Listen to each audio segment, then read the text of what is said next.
Hello नमस्कार साथियों, good morning all of you. मैं घनश्याम शर्मा जेएमडी स्टडी में आपका हार्दिक अभिनंदन करता हूं। तो कैसे हो दोस्तों? सभी स्वस्थ हो, सुरक्षित हो और अपनी पढ़ाई कर रहे हो घर बैठ के आराम से। और अपन पढ़ रहे हैं क्या? नंबर सिस्टम है, संख्या पद्धति अपन पढ़ रहे हैं। और पिछले क्लास में अपन ने प्राकृत संख्या के बारे में जाना था। और प्राकृत संख्या के बारे में हमने आपको बताया था कि वे संख्याएं जो 1 से प्रारंभ होकर अनंत तक जाती हैं प्राकृत संख्याएं कहलाती हैं। इनको अपन n से प्रदर्शित करते हैं और सारी की सारी प्राकृत संख्याएं क्या होती है? हमारी धनात्मक होती है।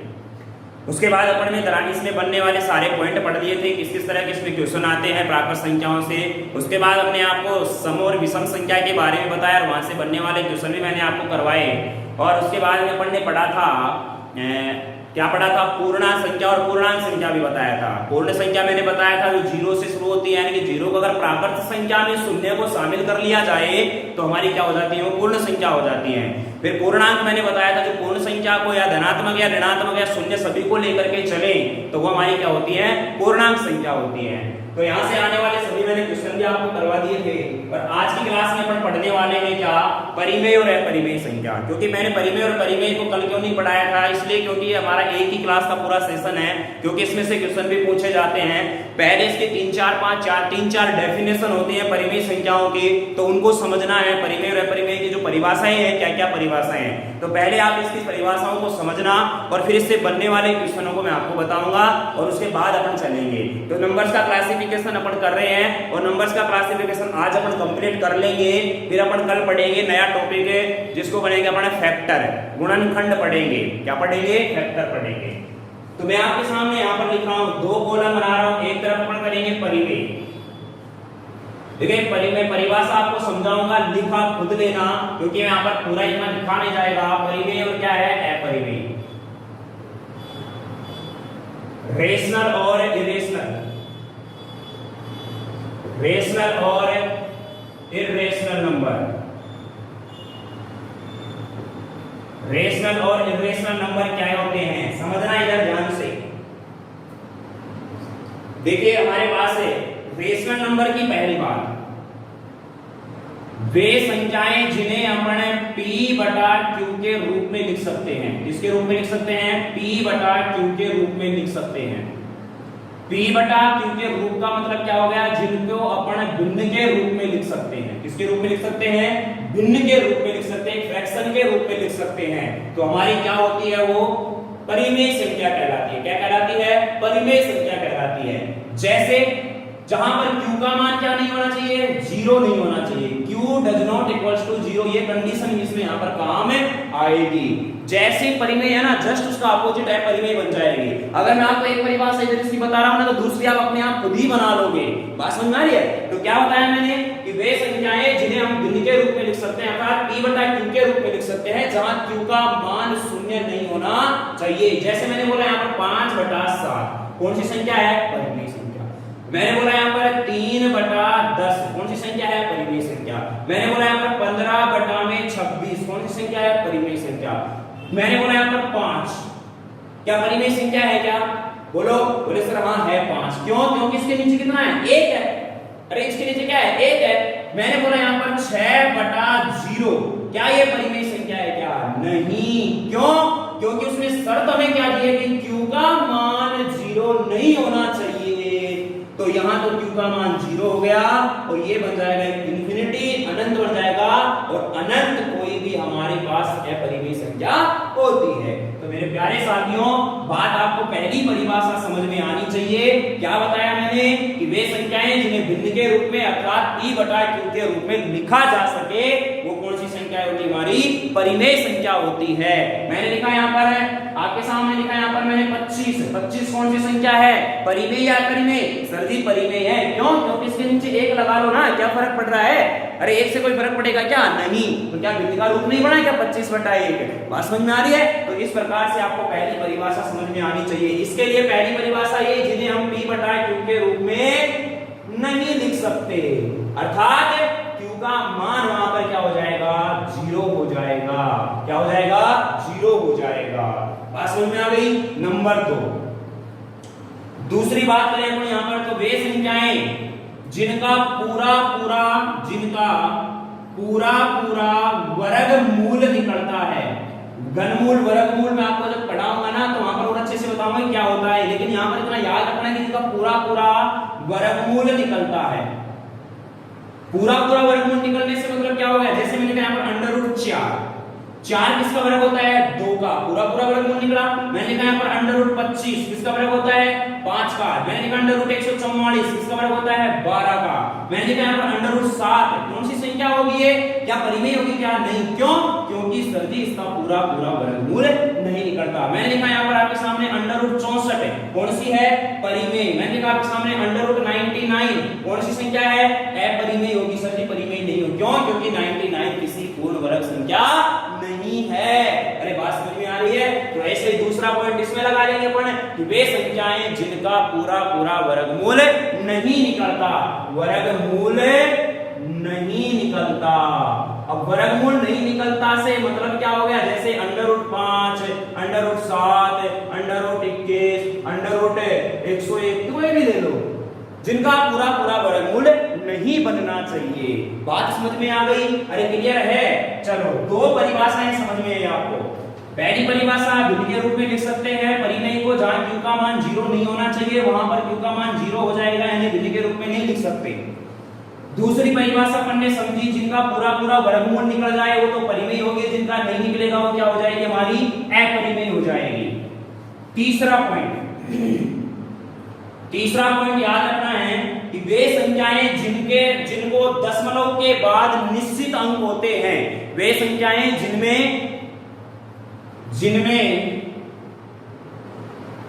दशमलव के बाद निश्चित अंक होते हैं, अर्थात जिनको गिना जा सके,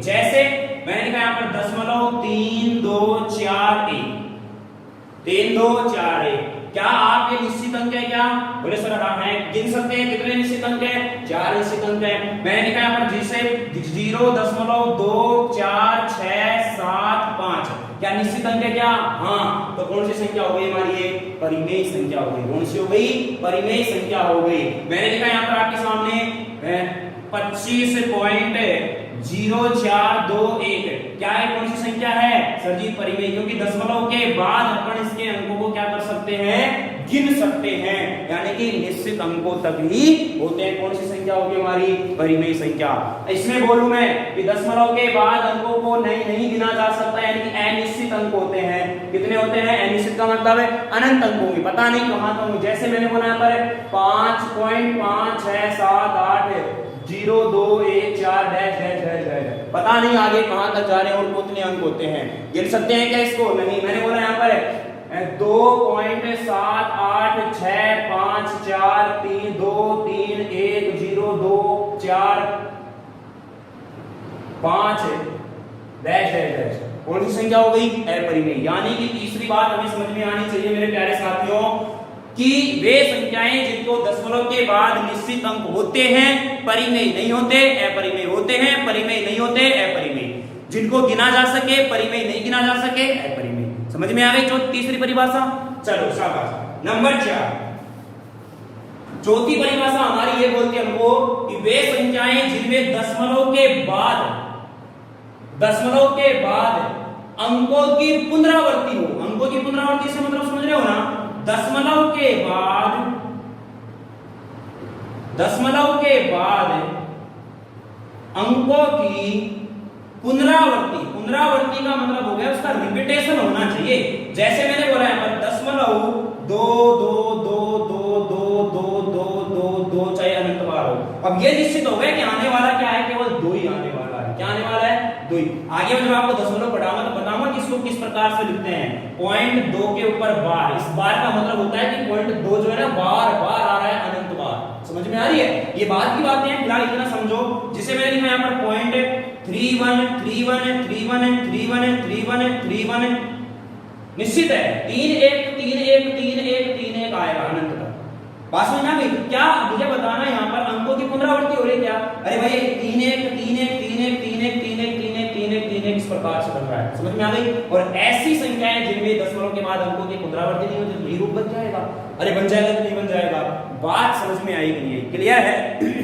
अगली बात है हमारी इसमें परिमेय में, जो शून्य होता है ना, शून्य, ये शून्य हमारा क्या होता है? परिमेय होता है। शून्य क्या होता है? परिमेय होता है। लेकिन जो अनंत होता है ना, ये अनंत क्या होता है? अपरिमेय होता है। क्या बोल रहा हूं मैं? शून्य क्या होता है? परिमेय। अनंत क्या होता है?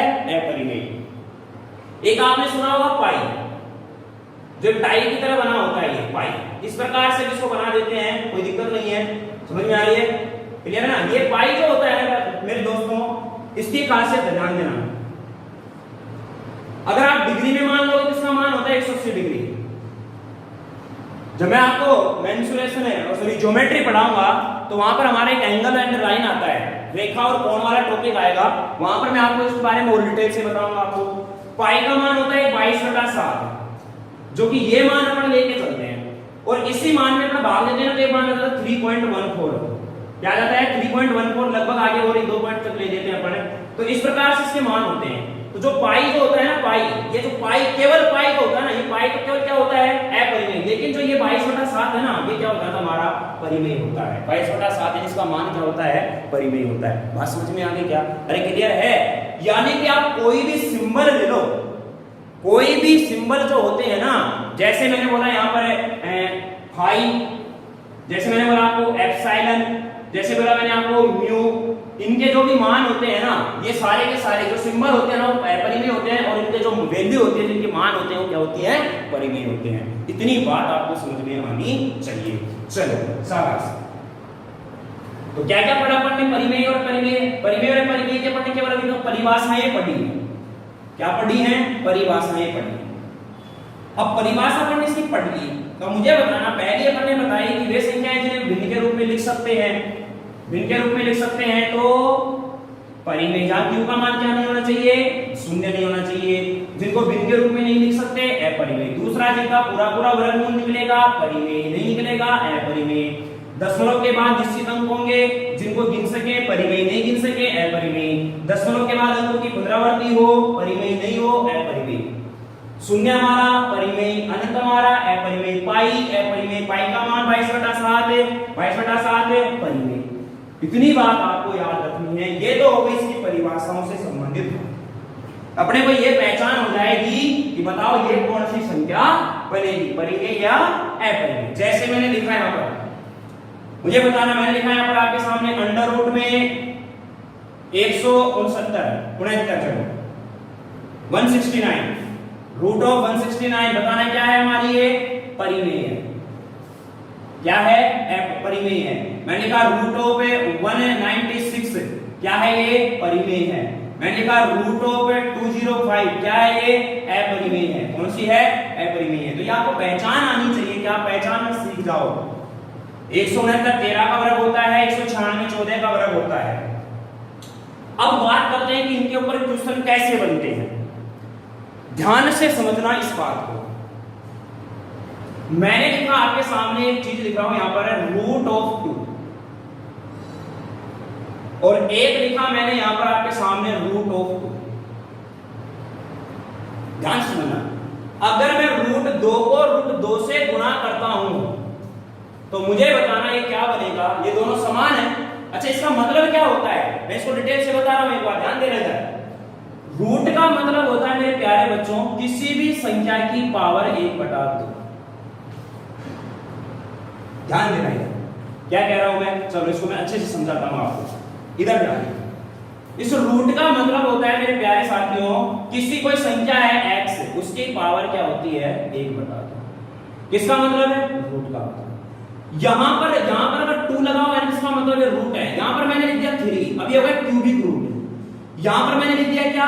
4, इसका मतलब होगा इसकी घात 1/4 है। यहां पर केवल रूट है या 2 बार 2 ऐसे लिखा है कि 2 रूट में ऐसा लिखा हुआ है, जिसका मतलब है 1/2 घात है। यहां पर अगर 3 लिखा हो तो इसका मतलब 1/3 घात है। यहां लिखा है 4, इसका मतलब 1/4 घात है। ऐसे लिख दिया अगर रूट है, यहां लिख दिया 5, इसका मतलब इसकी पावर 1/5 है। बात समझ में आ रही है? इतनी बात अगर आपको समझ में आ रही है तो इस चीज को समझना कि ये क्या होता है, ऐसा क्यों होता है। इसमें लिख सकता हूं क्या 2 की पावर 1/2 और गुणा में इसको भी लिख सकता हूं क्या 2 की पावर 1/2 लिख सकते हैं, सब लिख सकते हैं।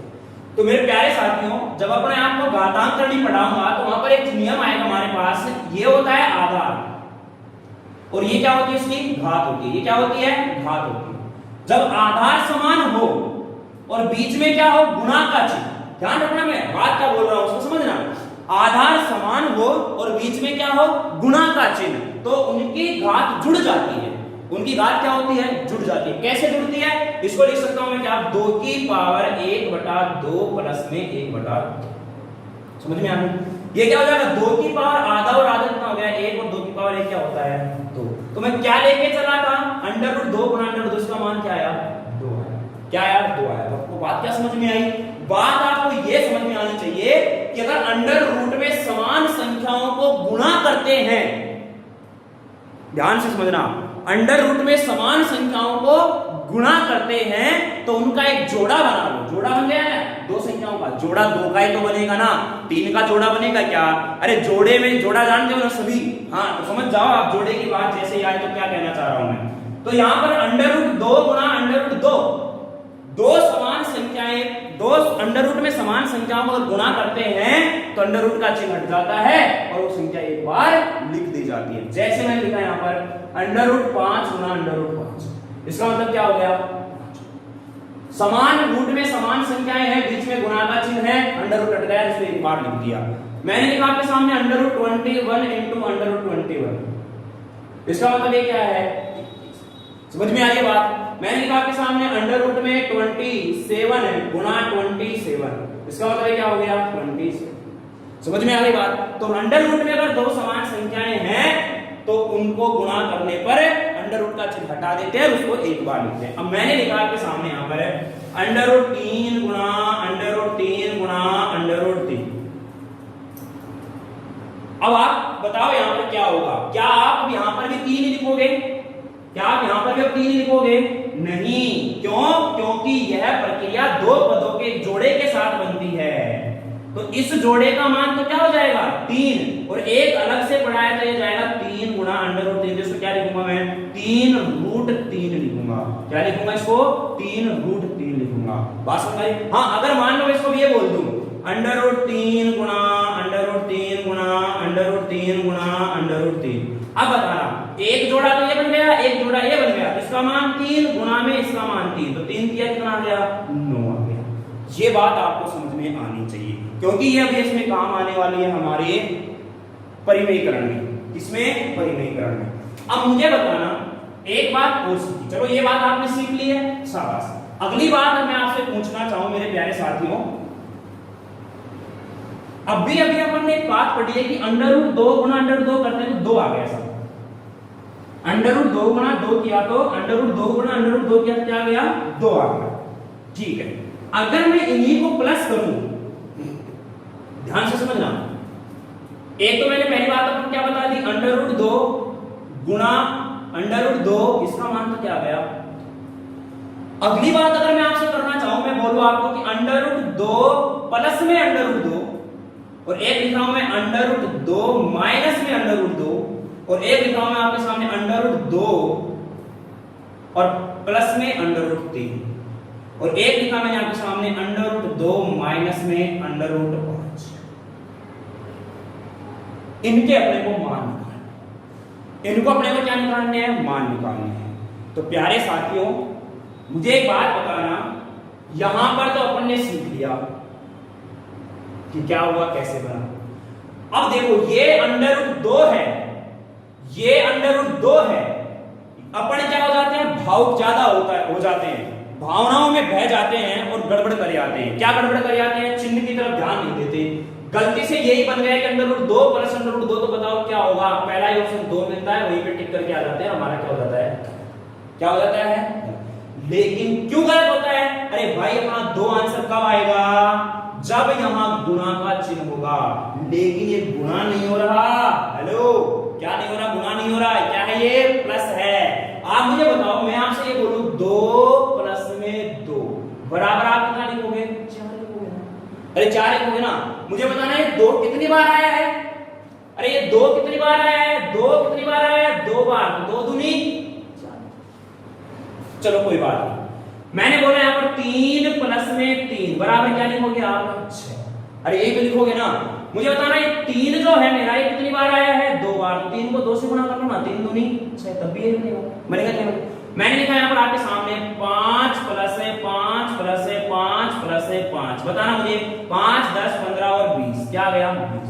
क्या मैं इसको ऐसे लिख सकता हूँ क्या, ये 5 जो है मेरे पास, 5 कितनी बार आया है, 4 बार, तो 4 पंजे में क्या होगा, 20 होगा। अरे होगा कि नहीं होगा, समझ में आ रही है? तो यही कहानी यहाँ पर है, यही कहानी यहाँ पर है। क्या है यही कहानी कि जो ये मेरे पास √2 है, ये √2 जो है ये कितनी बार आया है, 2 बार, तो इसको 2 से गुणा करो तो क्या हो जाएगा, ये 2 √2 हो जाएगा। अगर मैं √2 को √2 में जोड़ता हूं तो क्या बनेगा, 2 √2। मैंने बोला यहाँ पर आपके सामने √5 प्लस में √5 प्लस में √5, बताना ये क्या होगा, मुझे बताना। √5 कितनी बार है, 3 बार है, कितनी बार है, 3 बार है, क्या बन जाएगा ये 3 √5। बात समझ में आ रही है? तो ध्यान रखना, चिन्हों का आपको ध्यान रखना है, नहीं तो आप बहुत बड़ी गलती कर बैठते हैं। अब देखो ये √2 माइनस √2, अच्छा मैं बोलूं आपको 2 माइनस 2 क्या आता है, 0, कट जाते हैं, दोनों क्या कट जाएंगे, क्या जाएगा। अब √2 प्लस में √3 है, अब अपन क्या होते हैं, बहुत ज्यादा भावुक हो जाते हैं, 2 और 3 क्या बचा, एक और लिख देता हूं मैं यहाँ पर √2 गुणा में √3। अब क्या करते हैं अपन, यहाँ पर 2 है, यहाँ पर 3 है, तो क्या आते हैं √ का क्या 5, और यहाँ पर √2 है, √ पे है, तो माइनस का क्या लिख देंगे √3। लेकिन मेरे प्यारे बच्चों ध्यान रखना, ऐसा बिल्कुल गलत है। क्यों क्यों गलत है? क्योंकि √ में अगर अलग अलग संख्याएं हैं तो कभी भी नहीं जुड़ती हैं, ना ही कभी घटाई जाती हैं। क्या बोल रहा हूं मैं, अगर √ में अलग अलग संख्याएं हैं तो ना तो वे कभी जुड़ती हैं और ना ही वे कभी घटाई जाती हैं। तो मुझे बताना, क्या √2 में √3 जुड़ सकता है क्या? अब आप क्वेश्चन के मान रख के जोड़ दो, वो एक अलग इश्यू हो गया। बात समझ में आ रही है? लेकिन मैं केवल आपको इतना समझाना चाह रहा हूं, क्या ऐसा पॉसिबल है कि आप √2 प्लस √3 को √5 लिख दो? नहीं, ये बिल्कुल भी पॉसिबल नहीं है, कभी भी, नेवर इज पॉसिबल। बात समझ में आ रही है? अरे क्लियर है? तो मैंने क्या बोला कि √2 में अगर अलग अलग संख्याएं हैं तो वे ना जुड़ती हैं ना ही वे घटती हैं। अब अलग अलग संख्या से बात में दिमाग लगाया कि सर जी मैं तो ये लिखूंगा √4 प्लस में √2, अलग अलग संख्याएं हैं भाई, अलग अलग संख्याएं हैं, क्या ये जुड़ सकती है, क्या ये जुड़ सकती है क्या? अब आप लोग सोचिए तो जुड़ सकती हैं, आप तो बोल रहे हो नहीं जुड़ सकती। अरे मेरे प्यारे बच्चों मुझे एक बात बताना, √4 है ये किसका फैक्टर है, वर्ग है 2 का, तो 2 प्लस में क्या होगा ये √। बात समझ में आ रही है कि नहीं आ रही? अरे क्लियर है? तो बताएं कि ये जुड़ेगा क्या? अरे जुड़ेगा क्या? नहीं जुड़ेगा। बात समझ में आ रही है? अरे क्लियर है? चलो अच्छा अगली बात, अब मैं लिखा है √2 गुणा √3। हाँ यहां पर आप इसको गुणा करके √ में लिख सकते हो 3 दूनी 6, √ क्या है 5। मैंने लिखा √ में 4 गुणा √ में 5, इसको आप क्या लिख सकते हो, या तो आप लिख लो इसको 2 √5 लिख लो तो भी ये कोई दिक्कत नहीं, क्योंकि इसका वर्ग होता है 2 का वर्ग होता है, तो 2 को √5 से गुणा करूंगा तो 2 √5 है, इसको क्या लिख लो √ में 20, कोई दिक्कत नहीं है। बात समझ में आ रही है? तो मैं क्या बताना चाह रहा हूं आपको यहाँ पर मैं आपको एक बात बताना चाह रहा हूं। पहली बात तो मैंने क्या बताई, समझो इधर। पहली बात, अगर √ में समान संख्या है उनको गुणा कर रहे हैं तो जोड़े के रूप में एक बार उनको लिख देंगे √ हटा के। समान संख्याएं जुड़ती हैं तो 2 से गुणा हो जाती, जितनी बार होती है उससे गुणा हो जाती हैं, जितनी बार होती है उससे गुणा हो जाती है, जितनी बार होती है उससे गुणा होती है। क्या भाई? जब समान संख्याएं होती हैं, किसमें? √ में। जैसे √2 कितनी बार है? 2 बार है। कितनी बार है? 2 बार है, तो क्या हो गया 2 √2। यहाँ पर मैंने बोला है √1 2 3, √5 कितनी बार है? 3 बार, 3 √5। समझ में आ रही है? अगली बात मैंने क्या बताई, अगर समान संख्याएं हैं, समान √ में समान संख्या को घटा रहे तो घट जाएंगी, वो कोई दिक्कत नहीं है। लेकिन अगर √ में असमान संख्याएं हैं तो ना तो ये जुड़ती है ना घटती है, जैसा वो रूप दे रखा है वैसा की वैसा ही रहेगा। और √ में अगर अलग अलग संख्याएं हैं तो आपस में गुणा हो सकती हैं, लेकिन √ का चिन्ह लगेगा। इतनी बात आपको समझ में आएगी? अरे क्लियर है? शाबाश, चलिएगा अब बताता हूं इसमें क्वेश्चन किस प्रकार से बनेंगे हमारे। अब क्वेश्चन किस प्रकार से बनेंगे यहां से, अब आपको ये क्वेश्चन समझ में आ जाएंगे अच्छी तरह से। अब देखना, छोटे छोटे प्रश्नों से मैं आपको बताऊंगा, इसमें से खास क्वेश्चन नहीं पूछे जाते। इतनी बात जो मैंने बताई है ना आपको, अगर ये समझ में आ गई ना तो ये मान लो कि आपको यहां से बनने वाला कोई भी क्वेश्चन आप बाहर नहीं छोड़ के आओ। चलो मैंने लिखा आपके सामने यहां पर √2। अब मुझे इस √2 को, कौन सी संख्या है √2, कौन सी संख्या है? आप कहोगे कि सर ये तो मेरी है अपरिमेय संख्या। कैसे पता लगाया? क्योंकि सर जी इसका पूरा वर्गमूल नहीं निकलता। क्या नहीं निकलता? पूरा वर्गमूल। अब मुझे इसको बनाना है परिमेय संख्या। क्या बनाना है? परिमेय संख्या। इसको बोलते हैं परिमेयकरण। क्या बोलते हैं? परिमेयकरण करना। तो परिमेयकरण कर रहे हैं और यहां से प्रश्न पूछे जाते हैं कि किस प्रकार से हमें परिमेयकरण करना है। अब समझना इधर मेरी बात को। अब इसके लिए आपको क्या करना है, या तो आप इसको गुणा कर दो किससे? √2 से। किससे गुणा कर दो? √2 से। तो बताना √2 को √2 से गुणा किया तो क्या आ गया? तो बताओ कौन सी संख्या बन गई? परिमेय संख्या। बनी कि नहीं बनी? अरे बनी कि नहीं बनी? अब आप कहोगे सर कोई जरूरी थोड़ी है कि √2 से गुणा करो। आप अब इस √2 का जितना भी मल्टीपल है ना उससे गुणा कर लो, आप उसका परिमेयकरण निकाल लोगे। अब वो डिपेंड करता है कि हमारे पास ऑप्शन क्या क्या है। बात समझ में आ रही है? जैसे मान लो एक छोटा सा क्वेश्चन आपको देना चाहूं, यहां पर 3√3 का आपको बनाना है परिमेयकरण, रैशनलाइजेशन करना है, इसका परिमेयकरण करना है। परिमेयकरण करो और ऑप्शन दिए मैंने आपको A 3, option B 2√3, option C 9, option D √3। बताओ, ये हमारे पास ऑप्शन है 4, ये 4 ऑप्शन है। अब देखना है, समझ, अब समझना है 3√3 है, इसका परिमेयकरण करना है। परिमेयकरण करने का मतलब हो गया कि आपको वहां से अंडर का चिन्ह हटाना है। अंडर रूट का चिन्ह क्या करना है? अपने को हटाना है। अंडर रूट चिन्ह का हटेगा कैसे? कैसे हटेगा? या तो आप इस √3 को पकड़ो, भाई यहां तो अंडर रूट है नहीं 3, तो अब या तो आप इसको गुणा करो किससे? √3 से, या √3 का कोई भी मल्टीपल, √3 का कोई भी गुणांक से। बात समझ में आ रही है? जैसे कोई भी गुणांक होगा, जैसे √3 को करूंगा तो कितना बनेगा? √3 को √3 से गुणा करेंगे तो 3 हो जाएगा, और 3 क्या जाएगा? ये 9 आएगा। अब मैं बोल रहा हूं, मैं तो साफ ऐसे करूंगा, मैं तो 2√3 से करूंगा, कर ले तो 3 दूनी तो 6, और 3 और √3 का √3 3 हो गया, तो 3 दूनी 6, 6 दिया 18। क्या ये परिमेय संख्या है? क्या है? क्या है? मैं तो सर इससे करूंगा 5 से, कर ले, कोई दिक्कत नहीं है। क्या बोल रहा हूं मैं, जो अंडर रूट में संख्या है ना, या तो उसको उसी से गुणा कर लो या फिर उसके मल्टीपल से गुणा कर लो, वो आपको हमेशा परिमेय संख्या मिलेगी। तो मुझे बताएं इसका आंसर क्या हो गया? 3 हो सकता है क्या? 3 दिया 9, √3 बनेगा, √3 फिर लगा रहेगा। हाँ, इसका देखो 2√3 है तो 3 दूनी 6, और 3 से गुणा 6 दिया 18 से क्या होगा? 2√3। बात समझ में आई नहीं है? तो परिमेयकरण से इस प्रकार का क्वेश्चन हमसे पूछा जाता है। इस प्रकार का क्वेश्चन हमसे क्या होता है? पूछा जाता है। अरे क्लियर हुई बात है? समझ में आई कि नहीं आई? चलो एक क्वेश्चन मैंने लिखा आपके सामने यहां पर, √3 प्लस में √5 का परिमेयकरण याद करो या परिमेयकरण करो। ऑप्शन ए 2√3 प्लस में 3√5। मैंने लिखा यहां पर option B √3 minus √5। Option C लिखा मैंने आपके सामने √5 माइनस है √3, और ऑप्शन डी लिखा नन इनमें से। परिमेयीकरण गुणनखंड आपको याद करना है इसका कि कौन सा गुणनखंड होगा जिसको मैं इससे गुणा करूं तो एक परिमेय संख्या प्राप्त हो। समझ में आ रही है?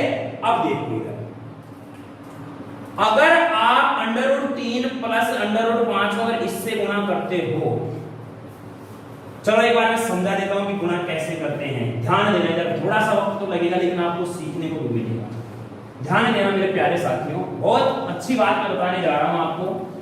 आगे अपन वर्गमूल घनमूल पढ़ेंगे ना, वहां पर भी ये चीज काम देगी। थोड़ा सा यहाँ पर थोड़ा सा समझ लो इसको। देखो मैंने लिखा √3 प्लस √5 किसका बनाना है, गुणा करो। परिमेयीकरण करने के लिए गुणांक ढूंढते हैं अपन, किससे? 2 √3 प्लस में 3 √5। देखो जो ये √3 है ना, इसको लिख दोनों पदों से गुणा करो। दोनों पदों से गुणा करेंगे अपन। देखो √3 है तो √3 से 3 बन गया, 3 बन गया, 3 दूनी क्या हो गया 6। ये √3 लेके 3 √5 है तो √5 को √3 से गुणा करेंगे तो √15, तो क्या हो जाएगा मेरा प्लस में 3 √15। अब ये √15 यहां से हटेगा क्या? अरे हटेगा क्या? चलो पूरा करके देख लो। √5 है, √ ये है, ध्यान देना इधर। ये तो क्या हो गया मेरे पास 3 √15। ये प्लस में क्या हो जाएगा 2 √5 दिया 15, प्लस में यहां 5 है, 5 दिया 15। ये क्या है 15 और 6 कितना आ गया 21, और प्लस में 3 √15 और 2 √15, तो 3 और 2 5 √15। ये तो दोनों समान है ना, तो समान है तो जुड़ जाते हैं ना। तो बताना क्या इसका परिमेयीकरण बना क्या? अरे इसका क्या रेशनलाइजेशन है क्या? है क्या? नहीं है, पहला ऑप्शन गलत। दूसरे की बात करते हैं। दूसरा है मेरा √3 और प्लस में √5 को गुणा करते हैं किससे? √3 माइनस √5। जब मैं आपको यहाँ पर अलजेब्रा पढ़ाऊंगा तो वहां पर एक सूत्र लिखवाऊंगा आपको मैं, a² - b² बराबर a प्लस b और a माइनस। क्या ये यही रूप बन रहा है क्या? क्या ये यही रूप बन रहा है क्या? हाँ सर यही रूप बन रहा है। a की जगह क्या है √3, तो √3 का स्क्वायर, माइनस b की जगह क्या है √5 का स्क्वायर। तो बताना √3 का वर्ग करूंगा तो क्या आएगा 3 √5 करूंगा तो 5, 3 माइनस 5 क्या आ गया -2। क्या -2 मेरी परिमेय संख्या है? बिल्कुल परिमेय संख्या है। समझ में आ गई बात? अरे क्लियर है? कोई डाउट किसी को? अरे है क्या? नहीं है। तो इस प्रकार से हमसे यहाँ पर क्या पूछे जाते हैं? परिमेयीकरण से क्वेश्चन पूछे जाते हैं। बात समझ में आ गई? क्लियर है? कोई डाउट किसी को? अगर फिर भी नहीं समझ में आया तो आप एक बार फिर से इसको देखना, और कोई समस्या हो तो आप कमेंट कीजिएगा, हम उसके ऊपर जरूर आपका जो भी कमेंट होगा उसको करेंगे। तो ये होता है हमारा परिमेय और अपरिमेय का काम कंप्लीट। अब छोटी छोटी संख्याएं और हैं उनको भी समझ लेते हैं। छोटी छोटी बातें और हैं उनको भी मैं समझा देता हूं आपको, फिर हमारा जो नंबर्स का क्लासिफिकेशन कंप्लीट हो जाएगा। अपन नए टॉपिक से शुरुआत करेंगे अगली क्लास में। फैक्टर याद करेंगे, प्राइम फैक्टर अपन निकालना सीखेंगे। अगला जो मैं पढ़ाने जा रहा हूं आपको वो है भाज्य और अभाज्य। देखो भाज्य को अपन बोलते हैं यौगिक संख्या है, इसी को अपन बोलते हैं संयुक्त संख्या, कंपोजिट नंबर। दूसरा हमारा है अभाज्य, प्राइम नंबर। आपको ध्यान प्राइम नंबर का ही रखना है, भाज्य का ध्यान सभी रह जाता है। भाज्य और अभाज्य में ध्यान देना है। सबसे पहली बात तो मैं आपको बता दूं कि एक जो होता है ना, इसके ऊपर तो अपने को ध्यान नहीं देना है। जब अपने भाज्य और अभाज्य पढ़ेंगे ना तो इस एक के ऊपर ध्यान नहीं देना, क्योंकि एक ना तो हमारा भाज्य होता है और नहीं क्या होता है अभाज्य। क्यों? क्योंकि इसमें अगर एक को आप संख्या में भाग देते हो तब भी कोई फर्क नहीं पड़ता, और अगर एक को आप इस संख्या से गुणा करते हो तब भी कोई फर्क नहीं पड़ता। मैं बोलूं आपको 5/1 कितना आया 5, मैं बोलूं 5 गुना 1 कितना आया 5, का प्रभाव पड़ रहा है क्या एक का? अरे पढ़ रहा है क्या? नहीं पढ़ रहा। तो अपने को एक, अब ऐसा नहीं है कि अगर मान लो किसी संख्या को गुणा करेंगे तो प्रभाव पड़ेगा तो ही वो भाज्य और अभाज्य होगी। नहीं, मैं बात केवल एक की कर रहा हूं, एक की बात कर रहा हूं। आपको एक की बात समझाना चाह रहा हूं कि एक जो होता है ना, इससे गुणा और भाग से कोई प्रभाव नहीं पड़ता है। तो मेरे प्यारे साथियों, भाज्य की बात करता हूं मैं। तो भाज्य संख्याएं वे होती हैं जिनमें खुद का यानी कि स्वयं का व अन्य संख्या का भाग जाए। जिनमें स्वयं का तो जाएगा ही जाएगा और अन्य संख्या का भी भाग जाना चाहिए। बात समझ में आ रही है? तो देखो एक की तो अपन ने बात की नहीं, मैं बात करता हूं दो। क्या दो में दो के अलावा किसी और संख्या का भाग जा रहा है क्या? बोले सर नहीं जा रहा। ये कौन सी संख्या है? भाज्य नहीं है। मैंने बोला 3, क्या 3 में किसी और संख्या का भी भाग जा रहा है क्या? नहीं जा रहा सर जी, ये भी भाज्य नहीं है। मैंने लिखा 4। क्या लिखा? 4। क्या 4 में किसी और संख्या का भी भाग जा रहा है क्या? हाँ, किसका जा रहा है? किस पे 4 में जा रहा है भाग? 1 का 2 का 4, 1 का 2 का 4 का। 1 की बात नहीं करते लेकिन 2 का भी तो जा रहा है, 4 का भी तो जा रहा है। याद है कि ये कौन सी संख्या है? मेरी भाज्य संख्या है। तो क्वेश्चन बन गया यहां से, सबसे छोटी भाज्य संख्या कौन सी है? सबसे छोटी भाज्य संख्या कौन सी है? 4 है। उसके बाद क्या 5 होगी क्या? नहीं। क्या 6 होगी? हाँ, 6 के 1 2 3 6। 7 होगी क्या? नहीं। 8 होगी? हाँ, 1 2 4 8। मैंने बोला यहाँ 9 होगी क्या? हाँ होगी, 1 3 9। समझ में आ रही है? मैंने बोला यहाँ पर 12 होगी क्या? होगी, 1 2 3 4 6 12। जिसके फैक्टर हो जाए, सीधी सी बात अब मैं आपको बता रहा हूं कि ऐसी संख्या जिसके फैक्टर बन जाए, जिसके गुणनखंड बन जाए, अगली क्लास में बताऊंगा फैक्टर क्या होता है, वो भाज्य संख्या होती है। और जिसके फैक्टर नहीं होते हैं वो अभाज्य संख्या होती है। क्या भाज्य में क्या आ गई? जिनमें केवल श्रम के अलावा किसी भी संख्या का भाग नहीं जाता है। कौन सी संख्या? अभाज्य संख्या। कौन सी रे? अरे कौन सी? अभाज्य संख्या। तो मेरे प्यारे साथियों, मेरे दोस्तों, मुझे एक बात बताना, अभाज्य संख्याओं की शुरुआत कहां से होगी? 2 से, फिर 3, फिर 4 की क्या? नहीं। क्या होगी? 5, फिर 7, फिर 11, फिर 13, फिर 17, 19 23 29 31 37, इस प्रकार से। समझ में आ रही है? अरे यार ये बात क्या कह रहा हूं मैं? भाज्य जिनके गुणनखंड हो जाएं या जिनमें श्रम के अलावा किसी अन्य संख्या का भी भाग चला जाए, भाज्य संख्या। और जिनमें नहीं जाए वो अभाज्य संख्या, खुद के अलावा किसी और संख्या से विभाजित ही नहीं होती हो, यानी जिसके गुणनखंड ही नहीं होते हो। अब गुणनखंड 2 के गुणनखंड क्या होंगे? कुछ नहीं होगा। 2 गुणा 1 तो होगा, 3 का क्या होगा? 3 गुणा 1, 1 की तो हम बात ही नहीं कर रहे, और खुद का तो भाग खुद में जाएगा ही जाएगा। बात समझ में आ रही है ना? तो ऐसे आपको याद रखनी है, ऐसे आपको याद रखनी है। और सबसे इंपॉर्टेंट बात इसमें है, 2 जो है ये मेरा सम अभाज्य संख्या है। वेरी वेरी इंपॉर्टेंट क्वेश्चन पूछा जा चुका है। एकमात्र संख्या है 2 जो सम भी है और अभाज्य भी है। इस 2 के अलावा इसमें कोई भी आगे और कोई संख्या सम नहीं बनेगी। केवल और केवल 2 होगा जो हमारा क्या होगा? क्या होगा? अभाज्य होगा। 2 के अलावा आगे जितनी भी अभाज्य संख्याएं बनेंगी ना, वो सारी की सारी विषम रहेंगी। क्या रहेंगी? विषम रहेंगी। अब दूसरी बात हमारी ये है कि हमें इसकी करनी है क्या? पहचान, कि अभाज्य संख्याओं की पहचान कैसे करते हैं। ये आपको खुद को याद रखना है कि 1 से 25 तक कितनी होती है, 50 तक कितनी होती है, 100 तक कितनी होती है, आपको पहचान आनी चाहिए खुद को। अब मैं आपको बता रहा हूं कि बड़ी संख्या आ जाए तो हम पहचान कैसे करेंगे, है हमारी भाज्य या अभाज्य। जैसे मैंने लिखा 137, अब 137 से बताना है क्या ये भाज्य है या अभाज्य, इसकी हमें पहचान करनी है। अब इसकी पहचान करने के लिए आपको क्या करना है? जो हमें संख्या दी है ना, उस संख्या से ठीक बड़ी वर्ग संख्या ढूंढो। क्या बोल रहा हूं मैं? जो हमें संख्या दी है उससे ठीक बड़ी वर्ग संख्या ढूंढो। तो बताना 137 से ठीक बड़ी वर्ग संख्या क्या होगी? अरे किस वर्ग संख्या क्या होगी? 144। 144 किसका वर्ग होता है? ये सभी वर्ग होता है किसका? 12। किसका वर्ग होता है? 12। इतनी बात समझ में आई क्या? क्या कह रहा हूं मैं? ध्यान समझना। जो संख्या हमें दी है उससे ठीक बड़ी वर्ग संख्या ढूंढो। वो किसका वर्ग होता है उसको लिखो। उससे छोटी सभी अभाज्य संख्याएं ध्यान रखो। 137 से ठीक बड़ी वर्ग संख्या 144 वर्ग होता है 12 का। 12 से ठीक छोटी सभी अभाज्य संख्याएं देखो इधर क्या क्या होगी, एक तो 11 होगी, एक 7 होगी, एक 5 होगी, एक 3 होगी, एक क्या होगी।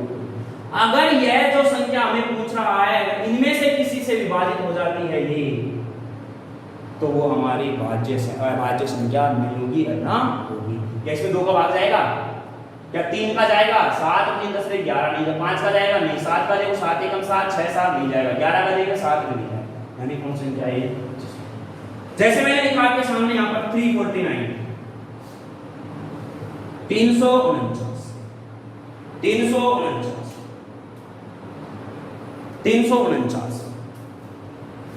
349 से ठीक बड़ी वर्ग संख्या क्या होती है, 361 361 किसका वर्ग होता है, 19 का। 19 से छोटी अभाज्य संख्या 17 11 7 5 3 2। क्या इससे भाज्य होगी किसी से, क्या 2 का जाएगा, क्या इसमें नहीं, 3 का जाएगा, क्या देख लो 7 और 9 16 नहीं जाएगा, 5 का भी नहीं जाएगा, 7 का जाएगा, क्या 7 चौक 28 नहीं जाएगा, 11 का जाएगा, क्या 12 नहीं जाएगा, 17 का जाएगा, क्या 17 दूनी 34 नहीं जाएगा, 19 का तो देना ही नहीं है, यानी कौन सी संख्या है, अभाज्य संख्या। अभाज्य संख्या कैसे पहचाननी है, समझ में आ गई ना, अरे समझ में आ गई ना। चलो अगली जो बात करता हूं मैं आपके सामने छोटी सी, वो है मेरी कौन सी, अनुवर्ती और पूर्ववर्ती। अनुवर्ती और पूर्ववर्ती कुछ नहीं है, ये फालतू में छोटा छोटा सा बात है, लेकिन बता देता हूं मैं आपको कि अनुवर्ती और पूर्ववर्ती होती क्या है। सभी जानते हैं अनुवर्ती, अनु का मतलब होता है बाद और पूर्व का मतलब होता है पहले, और वर्ती मतलब होता है आने वाली। ध्यान दो इधर, एक है मेरे पास अनुवर्ती, अनुवर्ती फॉरवर्ड भी बोल सकते हैं आप इसको, एक होता है पूर्ववर्ती बैकवर्ड, पूर्ववर्ती। देखो अनु का मतलब होता है बाद में, बात समझ में आ रही है। अरे अनुज छोटा भाई तो होता है हमारा, अनुज छोटा भाई तो होता है ना, अनुज किसको बोलते हैं, छोटे भाई को तो बोलते हैं। तो अनुज छोटा भाई का मतलब क्या हो गया, वो बाद में आ रहा है ना, अपने से बाद में आ रहा है, बाद का मतलब ध्यान दो इधर। लेकिन यहाँ पर अपने को क्या ध्यान रखना, जैसे मैंने लिखा यहाँ पर 348, अब 348 के बाद में कौन सी संख्या आएगी, जस्ट 348 से जस्ट एक बड़ी बाद में, एक बाद में आने वाली संख्या क्या होगी, 349। यानी कि मैं क्या बोल रहा हूं आपको कि 348 की अगर अनुवर्ती संख्या होगी तो क्या होगी, वो 349। मैंने बोला आपके सामने 95, 95 की अनुवर्ती संख्या क्या होगी, 96। यानी कि इसके बाद में आने वाली संख्या, जो संख्या हमसे पूछे ठीक उससे एक बड़ी संख्या आप बोल सकते हो अनुवर्ती। और पूर्व का मतलब होता है पहले वाली, पहले का मतलब मैं बोलूंगा आपके सामने 97 की पूर्ववर्ती संख्या क्या होगी, 96। समझ में आ रही है, अरे क्लियर है। अब मैं आपको बोल रहा हूं यहाँ पर 105 की पूर्ववर्ती संख्या क्या होगी, 104। अब क्वेश्चन ये बना दूं मैं आपके सामने कि क्या बना दूं, मैं आपसे बोलूं कि 109 की अनुवर्ती व पूर्ववर्ती संख्याओं का अंतर ज्ञात करो। 109 की अनुवर्ती व पूर्ववर्ती संख्याओं का अंतर ज्ञात करो। तो 109 की अनुवर्ती संख्या 100, पूर्ववर्ती संख्या 108, इन दोनों का अंतर कितना होगा। तो याद रखना है कि किसी भी संख्या की अनुवर्ती और पूर्ववर्ती संख्याओं का अंतर हमेशा 2 होता है। क्या कह रहा हूं मैं, नोट डाल के लिख सकते हो इस बात को कि किसी भी संख्या की अनुवर्ती और पूर्ववर्ती संख्याओं का अंतर हमेशा क्या होता है, 2। बात समझ में आ गई, क्लियर है। चलो अगली जो बात करता हूं मैं आपके सामने, सारी बातें मैं आपको बता दी है, यहाँ बस कंप्लीट हो गया हमारा ये। शांत और अशांत के बारे में वैसे मैं दशमलव भिन्न आपको पढ़ाऊंगा तो वहां पर बताऊंगा, लेकिन थोड़ा सा एक बार मैं बता देता हूं हल्का सा आपको कि शांत और अशांत क्या होती है। शांत अशांत, शांत का मतलब होता है कि अगर आप किसी संख्या में किसी अन्य संख्या का भाग देते हो तो दशमलव के बाद एक निश्चित अंकों पर जाकर रुक जाए तो होती है हमारी शांत भिन्न या शांत संख्या। कौन सी होती है, शांत। जैसे मैंने लिखा यहाँ पर आपके सामने 28/5, 28/5, 28 कितने का भाग दो, 5 का, 5 हम 25.5 का दे, दशमलव के बाद रुक गई नहीं, रुक जाकर, अरे रुक गई ना। जैसे मैंने लिखा आपके सामने यहाँ पर है 58/58 मैंने लिखा आपके सामने यहाँ पर है 12, 58/में क्या लिखा, 12 किसमें भाग देंगे अपन तो क्या हो जाएगा हमारा ये 12 चौक 48, अरे 12 चौक कितना हो गया 48, कितना बच गया 10 है तो कितना हो जाएगा 12 × 96, तो ये हो जाएगा हमारे पास, फिर दशमलव लग जाएगा। फिर आगे चलेंगे अपन भारतीय 36, फिर चलेंगे अपन भारतीय 36। तो यहाँ पर इस प्रकार से इसमें भाग देते हुए जाएंगे। थोड़ा सा ये यहाँ पे 10 ले लो, सॉरी ये इसमें आ जाएगा 10 लेंगे तो क्या हो जाएगा 5.8। रुक गई ना एक पॉइंट के बाद जाकर के।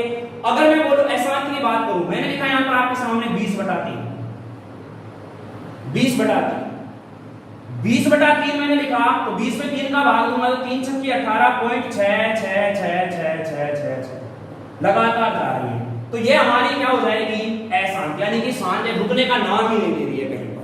बस मैं इसको फिर अपन में दशमलव में पढ़ाऊंगा, और डिटेल से बताऊंगा। 6 के ऊपर 6 की बार लगा देते हैं। बार का मतलब होता है कि संख्या की पुनरावृत्ति। क्लियर है? तो ये हो गया हमारा संख्याओं का क्लासिफिकेशन, वर्गीकरण अपन ने पढ़ लिया है। कल अपन पढ़ेंगे इसमें गुणनखंड, और बिल्कुल वहां से नया टॉपिक रहेगा। और फिर हमारे पास इसमें आएगा डिजिटल सम वाला रूल आएगा एक, और डिजिटल सम वाला रूल और फैक्टर गुणनखंड के बाद में हमारा नंबर सिस्टम क्या हो जाएगा, कंप्लीट हो जाएगा। 2 टॉपिक इसमें बच रहे हैं, और एक छोटा सा डिविजिबल रूल वाला वो बच रहा है बस। उसके बाद हमारा नंबर सिस्टम कंप्लीट हो जाएगा। अगली 3 से 4 क्लास में हमारा नंबर सिस्टम कंप्लीट हो जाएगा। उसके बाद फिर अपन में शुरू कर लेंगे प्रश्न।